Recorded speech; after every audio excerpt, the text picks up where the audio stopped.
గౌరవ సభ్యులు మదన్ మోహన్ గారు అడిగిన విధంగా అది ఆ రోజు గౌరవ సభ్యులు సీనియర్ సభ్యులు ప్రశాంత్ రెడ్డి గారు గతంలో ఇదే శాఖ నిర్వహించిన వారు ఎందుకు ఆ రోజు డిపిఆర్ సమర్పించలేదు, అలైన్మెంట్ ఫిక్స్ చేయలేదని చెప్పి వారు చెప్పాను.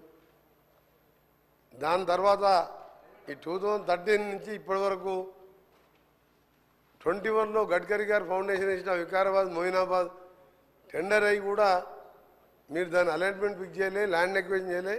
ఇప్పుడు మేము పూర్తి చేసి పనులు ప్రారంభించాం. ఎందుకు స్టార్ట్ కాలే పని? మీ అధ్యక్ష వాళ్ళు చేస్తే కేంద్ర మంత్రి గారు గడ్కరీ గారు ఫౌండేషన్ వేస్తే గౌరవ అధ్యక్షులు గౌరవ స్పీకర్ సార్ స్పీకర్ సార్ గౌరవ నేను మీ కాన్స్టిట్యూన్సీకి అక్కడ మీరు కూడా మాకు ఆదేశించారు. ముఖ్యమంత్రి గారు కూడా కొడంగల్ పోయే రూటు అక్కడ ఎక్కువ యాక్సిడెంట్లు అయ్యే జోన్ అది. మేము వెంటబడి ట్రాన్స్లొకేట్ ట్రీస్ని కూడా చేంజ్ చేసి నిన్న మొన్న వర్క్ స్టార్ట్ చేసినాం. 3 ఏళ్ళకి ఎక్కడైందో మీరు పోయి చూడండి, నా దగ్గర వీడియోస్ ఉన్నాయి, పంపిస్తాను. అలా చెప్పుకుంటూ పోయి అధ్యక్ష ఈ రోడ్డు ముందుగా మదన్ గారు అడిగిన రోడ్డు విషయంలో సకాలంలో డిపిఆర్ పంపించి అపాయింటెడ్ డేట్ తీసుకొని మీరు చేసి ఉంటే ఇప్పటికీ అది 165 కిలోమీటర్స్ సార్. అది 3,000 కోట్ల రూపాయల రోడ్డు అది.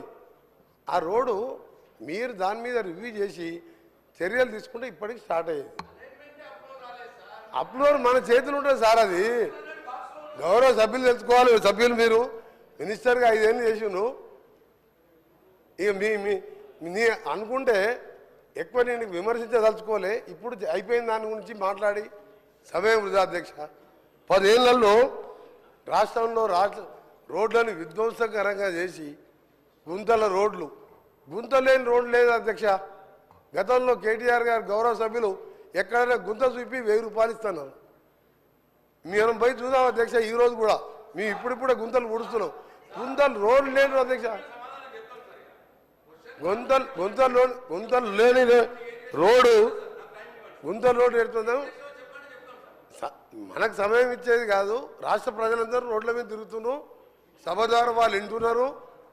రోడ్ల పరిస్థితి ఏందో, పంచాయతీరాజ్ గారు రోడ్ల పరిస్థితి ఏ విధంగా ఉంది, మా రోడ్లు ఏముంది, అవన్నీ కూడా మేము ఒక ప్రణాళికాబద్ధంగా క్యాబినెట్లో పెట్టి హ్యామ్ రోడ్డు ద్వారా కొన్ని రాష్ట్ర ఫండ్స్తో ఏ విధంగా మట్టి రోడ్డు లేకుండా చేయాలని చాలా ఫాస్ట్ ట్రాక్లో వర్క్ చేస్తున్నాం.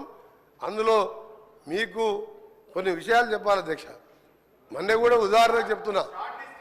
రెండవది ఎందుకంటే మీరు మధ్యలో పాత ఆన్సర్ చెప్పడం జరిగింది.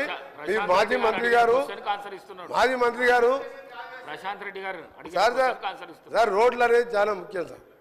మంచి ప్రాణాలు పోతే భగవంతుడు కూడా తీసుకురాలేడు. డబ్బులు పోతే సంపాదించుకోవచ్చు, ఏది పోయినా చేసుకోవచ్చు. వీళ్ళు ఏం చేసింది అధ్యక్ష? రెన్యువల్స్ 5 ఇయర్స్గా నేను కూడా పార్లమెంట్ సభ్యునిగా సిద్దిపేట వరకు నాకు ఉన్నది. సిద్దిపేట జిల్లాలో కూడా 4 మండలాలు ఉన్నాయి. ఆయన ఒక కాన్ఫరెన్స్లో ఉన్న రోడ్డు ఎక్కడ పోయినా గుంతలు రోడ్డు లేదు అధ్యక్ష.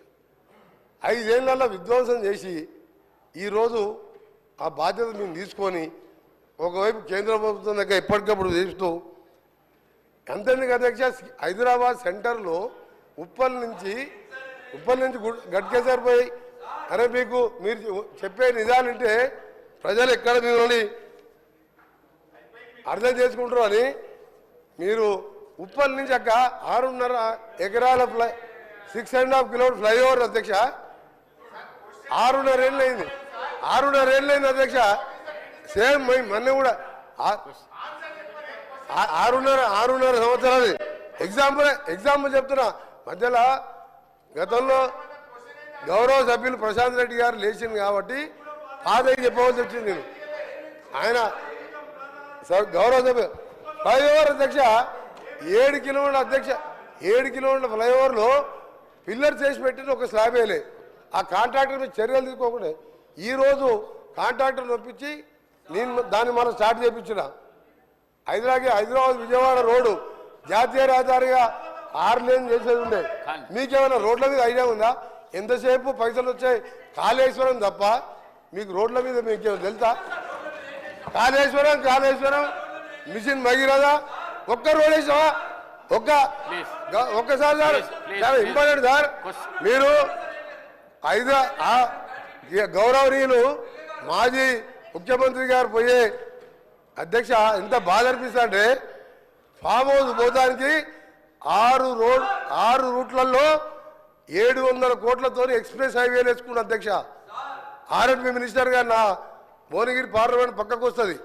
6 రూట్లలో ఎక్స్ప్రెస్ హైవేలు రాష్ట్రం మొత్తం వదిలిపెట్టి ఫామ్ హౌస్ కే 700 కోట్ల రోడ్ వేసాను.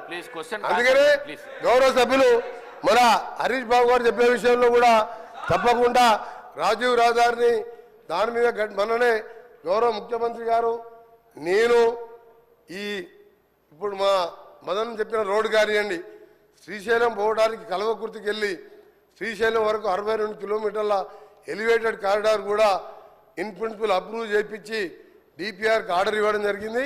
అది అమరాబాద్ టైగర్ ఫారెస్ట్ మీదుగా ప్రకాశం ఆంధ్రాకు పోవాలంటే 60 కిలోమీటర్లు తక్కువైతుంది. అది రిజర్వ్ ఫారెస్ట్ కాబట్టి ల్యాండ్ ఫారెస్ట్ వాళ్ళు ఇయ్యరని చెప్పి ఫ్లైఓవర్ కడుతున్నాం. దాన్ని కూడా ఇన్ ప్రిన్సిపల్గా ఒప్పించాం. దాంతోపాటు ఈరోజు విజయవాడకు కూడా మార్చి వరకు దాని డిపిఆర్ టెండర్ పిలిచడం 6 లేన్గా చేస్తున్నాం. అలాగే గౌరవ సభ్యులు చెప్పిన హరీష్ బాబు గారు చెప్పిన రామగూడెం రోడ్డు కూడా నేషనల్ టేక్ ఓవర్ చేయండి.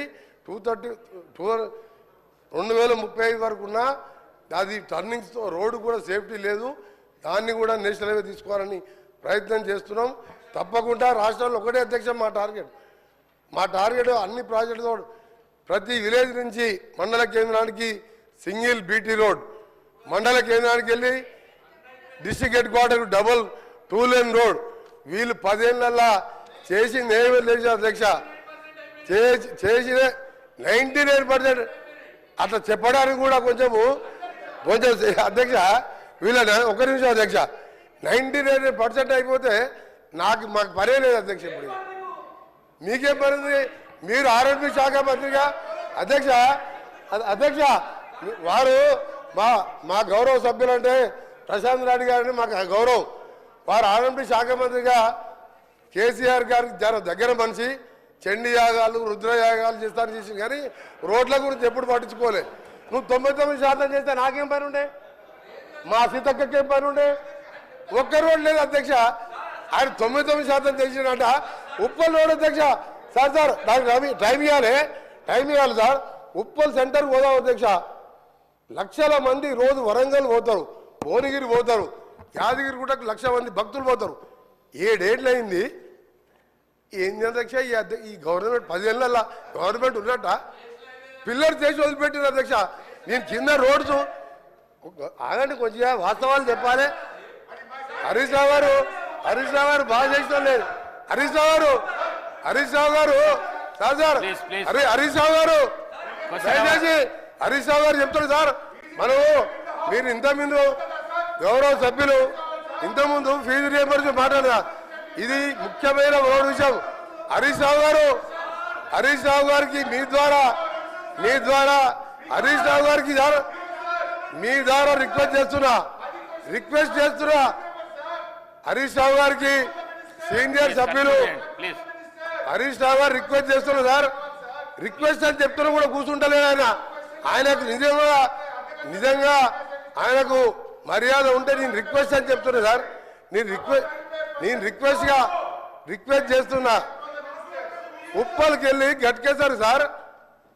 ఎంతమంది చనిపోయారు సార్ తెలియాలి సార్. ఇది ప్రజలకు తెలియాలి సార్. ఒకటి సార్ హరీష్ రావు గారు మీరు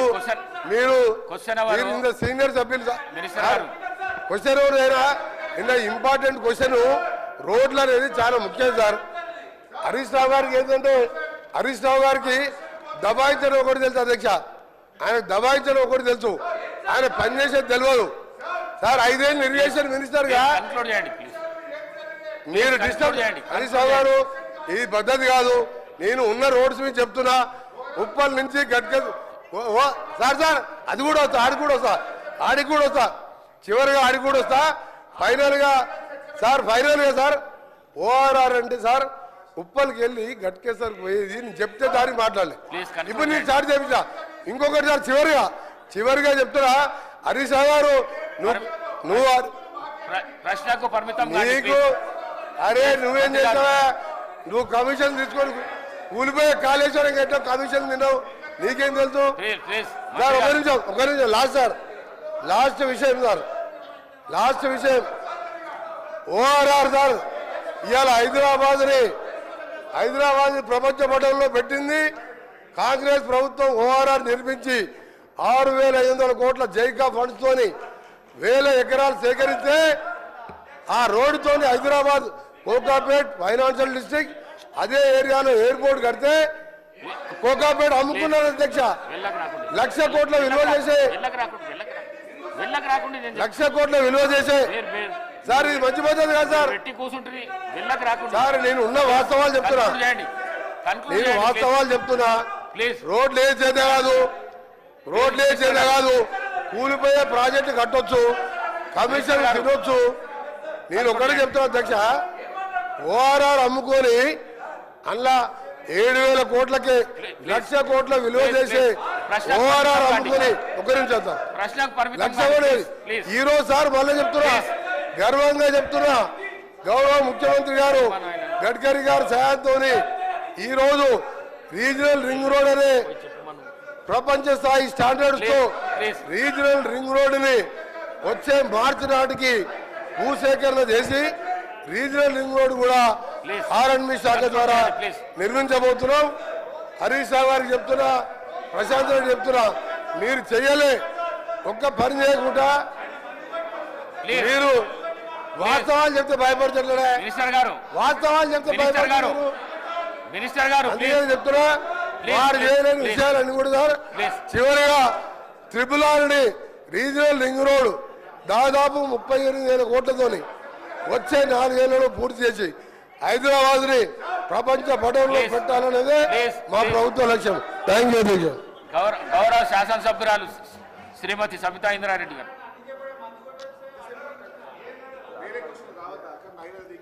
అధ్యక్ష ధన్యవాదాలు మైక్ ఇచ్చినందుకు. అధ్యక్ష లాస్ట్ అసెంబ్లీలో అసలు నాకు మైక్ ఇవ్వనన్నారు, అసలు మొత్తం 4 సంవత్సరాలు ఇవ్వరేమనుకున్నాను, ఇచ్చినందుకు ధన్యవాదాలు అధ్యక్ష. అధ్యక్ష ఈరోజు గౌరవ మంత్రి గారు సమాధానం చెప్తూ కామారెడ్డి జాతీయ రహదారి గురించి, కరీంనగర్ కామారెడ్డి ఎల్లారెడ్డి గురించి అడిగారు అధ్యక్ష. కానీ దాని తర్వాత ఇక అన్ని గౌరవ మంత్రి వారు అన్ని వివరించి చెప్పారు. కానీ ఒకటి, మీరు పోతున్న రోడ్డు కానీ నేను పోతున్న రోడ్డు కానీ ముఖ్యమంత్రి గారు పోతున్న రోడ్డు కానీ Bijapur to Hyderabad to Bijapur road అధ్యక్ష. మన్నెగూడ నుండి బీజాపూర్ వరకు కంప్లీట్ అయింది. ఈ రోడ్ కూడా శాంక్షన్ వచ్చి 2 సంవత్సరాలు అయిపోయింది. ఎన్నికల కన్నా ముందే ల్యాండ్ అక్విజిషన్ 1,300 కోట్లు పెట్టి ల్యాండ్ అక్విజిషన్ కూడా కంప్లీట్ చేస్తున్నాం. గౌరవ మంత్రి గారు ఇప్పుడు వచ్చినాక ఏదో ల్యాండ్ అక్విజిషన్ చేసినామని చెప్తున్నారు, అది కరెక్ట్ కాదనేది మీ ద్వారా గౌరవ మంత్రి గారు చెప్తున్నారు. వాళ్ళ అధికారులు తప్పుడు సంకేతాలు ఇచ్చి తప్పుడు సమాచారం ఇచ్చి ఉంటారు అధ్యక్ష. 1,300 కోట్లు పెట్టి అప్పుడే ల్యాండ్ అక్విజిషన్ చేస్తున్నాం. కానీ ఎందుకు ఆగింది అనేది, అక్కడ ఎంతమంది ప్రాణాలు పోతున్నాయని మనందరికీ తెలుసు అధ్యక్ష. 2 రోజులకు ఒక యాక్సిడెంట్ అవుతుంది, ఎంతమంది ప్రాణాలు పోతున్నాయి. ఎన్జిటీలో కేసు వేసిండ్రు అధ్యక్ష. ఎన్జిటీలో కేసు వేసినప్పుడు అధికారులు కరెక్ట్ అయిన ఇన్ఫర్మేషన్ ఇచ్చి దాన్ని స్టే వెకేట్ చేయించాలి అధ్యక్ష. మొన్న 13th రోజు ఎన్జిటీలో కేసు ఉండింది, ఆ స్టే వెకేట్ అయ్యిందా, నిజంగా రోడ్ మీరు స్టార్ట్ చేస్తున్నారా, వర్క్ స్టార్ట్ అయిందా, ఆ క్లారిఫికేషన్ కావాలి అధ్యక్ష. ఎందుకంటే ఊరికే చెప్పడం కాదు అధ్యక్ష. 13th రోజు కేసు ఉండింది, అది వెకేట్ చేశారా, వెకేట్ చేస్తే ఎప్పటి నుండి స్టార్ట్ చేస్తున్నారు, వెకేట్ అయ్యిందా అనేది మీరు చెప్పండి అధ్యక్ష. ఎందుకంటే అది కరెక్ట్గా స్టార్ట్ కాలేదు అధ్యక్ష. నేను మొన్న యాక్సిడెంట్ అయినప్పుడు గౌరవ కలెక్టర్ గారితో మాట్లాడి కనీసం సైడ్ బాంబ్స్ అన్న క్లియర్ చేయండి, గడ్డితోని యాక్సిడెంట్ అవుతుంది అది తీయండి అంటే అది మాత్రమే క్లియర్ చేస్తున్నారు తప్పిస్తే రోడ్ స్టార్ట్ అయింది కాదు అధ్యక్ష. అది స్టార్ట్ కానే కాదు.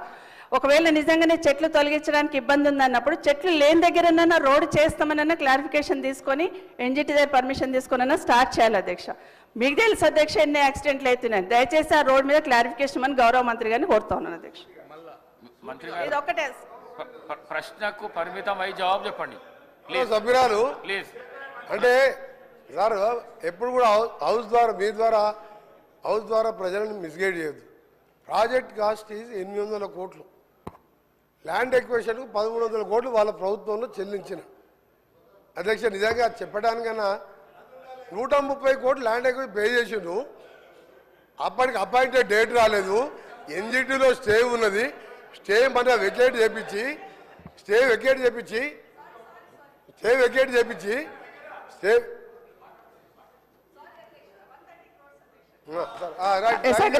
సార్ అది ఎప్పుడు అక్వైర్ ఎప్పుడు చేస్తున్నారు సార్ అది చెప్పాలి అధ్యక్ష. అధ్యక్ష మీ ద్వారా ఒకటి అడుగుతున్నా, బిఫోర్ ఎలక్షన్స్ ల్యాండ్ అక్విజిషన్ చేసినాం కదా అధ్యక్ష, అది నేను క్లారిఫికేషన్ అడుగుతున్నాను.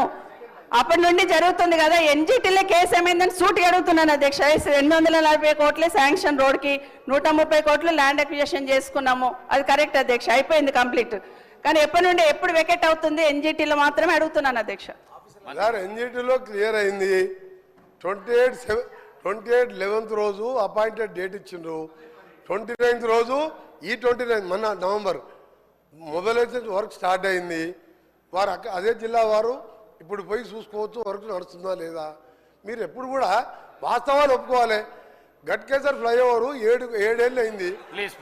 మీ సంగతి చెప్పాలంటే ఒక రోజంతా పడుతుంది అధ్యక్ష, ఒక రోజంతా పడుతుంది. అన్ని అబద్ధాలే. ఒక్క మంచి పని చేయకుండా రాష్ట్రాన్ని 100 ఏళ్ళ విధ్వంసం సృష్టించి వీళ్ళు ఓ రోజు బేడీలు వేసుకుంటారు. బేడీలు వేస్తారు పోలీసు వాళ్ళు ఉన్నారు అధ్యక్ష, పోలీసు వాళ్ళు వేస్తారు. రేపే మాప పోలీసు వాళ్ళు బేడీలు వేస్తారు. వాళ్ళు బేడీలు వేసుకునేది ఆ బేడీలో ఫోటో చూస్తే ఒక నిమిషం సార్, ఆ బేడీలో ఫోటో చూస్తే అసలు బేడీలు వేసుకునేది ఇద్దరు, వాళ్ళు బేడీలు వేసుకోలేదు. అమాయకులకు బేడీలు బేడీలు వేస్తానికి రేపు మాప పోలీసు వాళ్ళు వస్తారు, బేడీలు వేసుకొని తీసుకుపోతారు.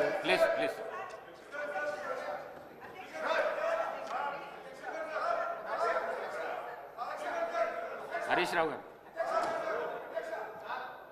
దయచేసి మీ ద్వారా, అఫ్ కోర్స్ మీరు కూడా 2 సార్లు నేమ్ చేసిండ్రు. ఒక మంత్రిని స్పీకర్ గారు నేమ్ చేసే పరిస్థితి వచ్చిందంటేనే ఆ మంత్రి అవమానంగా ఫీల్ కావాలి. ఎందుకంటే ఎలియా మినిస్టర్ పోయి పక్కన కూర్చొని అంగిబట్టి గుంజినా కూర్చుంటలేడు ఆయన పరిస్థితి అది. అయితే విషయం ఏంటంటే ఆయన ఇందాక ఎలియా మినిస్టర్ గారు డైరెక్ట్గా ఎవరి మీద ఆరోపణలు చేయొద్దని రూల్ బుక్ తెచ్చి చూపించాడు. ఇప్పుడు మంత్రి గారు లేచి కాళేశ్వరం కమిషను హరీష్ రావు అని చెప్పి మరి నా మీద ఆరోపణలు చేసిండు కదా. శుద్ధులు నాకే చెప్పడం కాదు, శుద్ధులు అందరికీ చెప్పడం కూడా శ్రీధర్ బాబు గారు నేర్చుకోవాలి. ఇప్పుడు ఆ విషయం కూడా మంత్రి గారు నా మీద చేసిన ఆరోపణల మీద చర్చ పెట్టండి, ఆన్సర్ ఇస్తా. మరి ఆయన వెంకటరెడ్డి గారి కమిషన్ లిస్టు చదవమంటే నేను చదువుతా. కాకపోతే నాకు విజ్ఞత ఉంది, నోటీస్ ఇచ్చి చదువుతా. దయచేసి వారు మాట్లాడినటువంటి అన్ని వ్యాఖ్యలు, ప్రశ్నకు సంబంధం లేని వ్యాఖ్యలన్నీ కూడా సభ రికార్డుల నుంచి తొలగించాలని మీ ద్వారా కోరుతున్నా. శ్రీధర్ బాబు గారు మా గురించే లేచి చెప్పడం కాదు, మీ మంత్రులు మీ సభ్యులు తప్పు చేసినప్పుడు కూడా మీరు లేచి చెప్పడం మీ బాధ్యత.